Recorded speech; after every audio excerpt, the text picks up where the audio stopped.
Thank you for joining me to explore the pros and cons of the Grisport Aztec walking boot.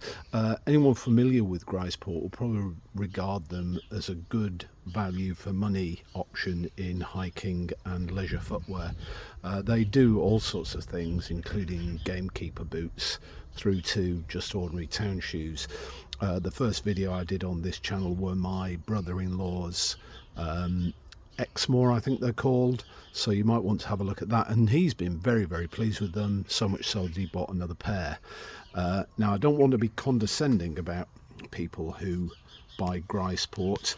They do for a good reason. They like them, they perform well for their purposes.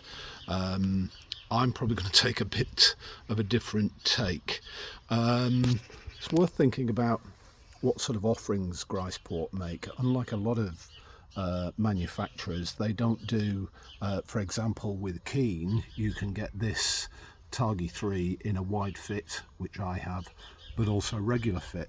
With Grisport, they have a range of wide fit footwear rather than their standard models coming in wide. So we've got the Aztec, but they also do the Snowden, the Pike, the Rampage and the Crusader.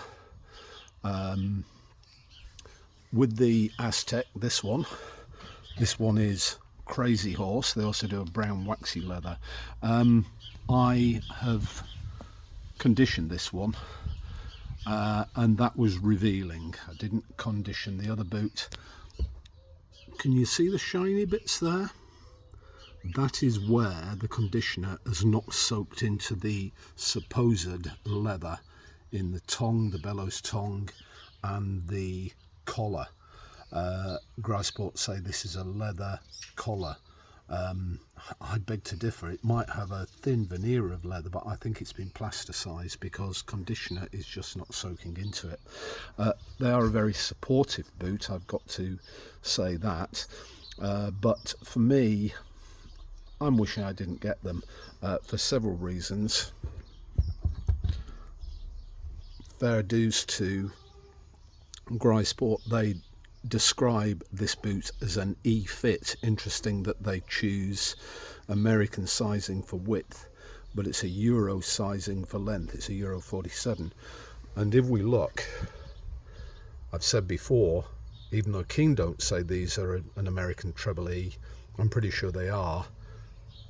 This is an American E.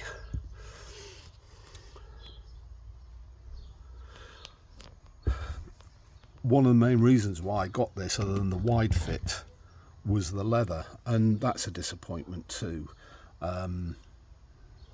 There's a little bit of character to it, but don't expect any great shakes on that. I think the sole's okay. A bit of over conditioning on that dark edge there. It is a Vibram unit. I do wonder about the longevity of these lugs, but I think these are boots for dog walking, country walking in the lowlands. They're not mountaineering boots, and I wouldn't entertain that. Another reason why I'm disappointed with them is I've only been out in them 3 or 4 times, but the Spotex lining, unlike for example Keen's Keen Dry or whatever they call it, it's not very breathable. I found my feet after just 2 or 3 miles to be hot, sweaty. So even though we've got a supportive collar there, which is good in supporting the ankles, it's not terribly supportive. It's not terribly helpful when your feet are very hot. A disappointment therefore, and not least because these are now not a great value option. The retail price on these is £130. That puts it in the same sort of territory as the Keen, and I know which one I would choose. It's a pity that I don't like them.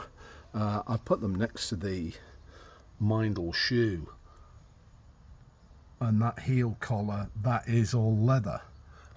It's a pity that they've had to cut corners on things like this, whereas Keen are more honest about it and just put fabric there. Thank you for watching. Please check out some of my other videos, and I'll see you next time.